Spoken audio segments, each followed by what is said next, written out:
People often say that Geoffrey of Monmouth's History of the Kings of Britain is completely fictional. It is of no historical value whatsoever. And that's a very significant point. It's very important to establish just how true that is. Because for me, someone who's interested in the European campaign of King Arthur, first described by Geoffrey of Monmouth, it's to theorise about what originated that story, you have to get some kind of idea of how accurate the story is likely to be. For example, Geoffrey Ashe, as I've talked about before, has a theory about that story coming from the activities of Riothemus in the 5th century. Now, I disagree with that primarily because I don't think it's in any way accurate enough. But the reason that I think that is because of my analysis of the Roman era in Geoffrey of Monmouth's history. As I described in the introductory video to this series, the Roman era is the only part of history that Geoffrey of Monmouth writes about where we really know what actually happened.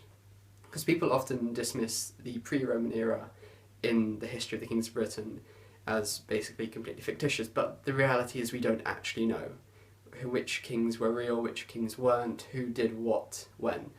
And after the Roman era, well, there's a reason it's called the Dark Ages, because we don't really know what happened. There are very few contemporary sources. So the Roman era needs to be used to establish what I refer to throughout my book as the boundaries of accuracy for the history of the Kings of Britain. And one very significant event that happens, a person who is in the history of the Kings of Britain, he gets a fleeting mention in contemporary Roman history. The person is Arviragus. He is, or according to Geoffrey of Monmouth, he was a British king who fought against the Romans. The mention that he gets by the Roman historians doesn't really describe him much. It just refers to him as someone who the Roman emperor at the time would... he says that it would be a good omen, basically, if this particular British person fell from his chariot. So, he doesn't really get any kind of there's no kind of explanation, no detailed description of who he was. So from contemporary Roman sources we have no idea who this person was, other than that he lived in the 1st century in Britain, or at least he was British. But Geoffrey of Monmouth describes him in great detail. He describes him as the leader of the British army against the Romans when they first invaded. He wasn't the first leader of that army. Originally it was his brother, Guiderius, who I think was Togodumnus. And then when he dies, when Togodumnus or Guiderius dies at the hands of the Romans, his brother, Arviragus, takes over and starts fighting against the Romans. That's what happens in the story. And then a bit later, he continues fighting, and then he meets with the Emperor Claudius, and there's some kind of siege, and then that gets settled with a marriage arrangement between Arviragus and Claudius's daughter. And then sometime later, Arviragus then fights against Vespasian. And again, that doesn't last very long. There's one battle, and that's it. The battle is, the battle ends. They end the battle on peaceful terms, primarily due to the intervention of Arviragus' wife, the daughter of the emperor. So that's what happens in the story. Now, people often claim that this is completely fictitious, or at least there's no evidence at all that this happened. And they say that if these events really happened, if there was this British ruler who fought against the Romans, they tend to describe it as fighting a war against the Romans, then surely there would be records of this in the contemporary Roman sources. But the reality is this logic is completely flawed, and in fact completely incorrect demonstrably by what the Roman sources say. Because I'll quote a bit from my book. This is obviously relevant to my book, and I write quite a bit about this.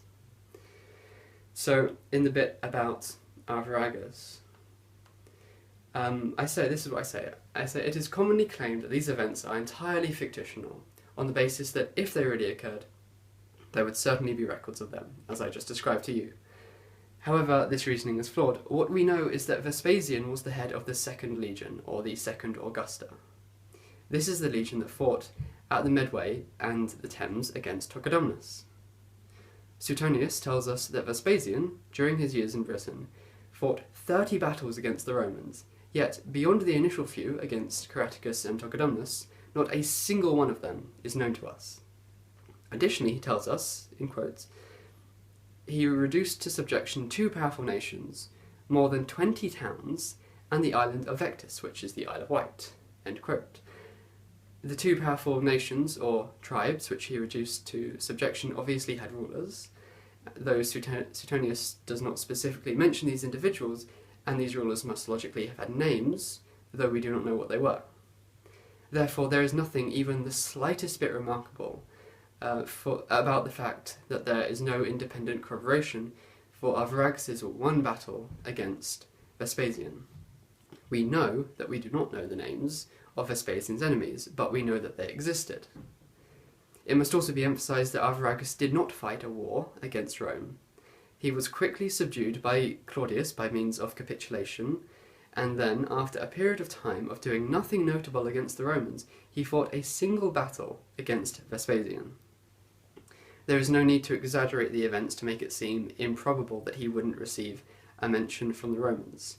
He was merely one of the many leaders who Claudius subdued by means of capitulation, and his battle against Vespasian was merely one of almost 3 dozen about which we know nothing. Hence there is no valid objection to the historicity of the events in Arviragus' life. So I hope that you have enjoyed that little excerpt from my book, and you've enjoyed this video as a whole.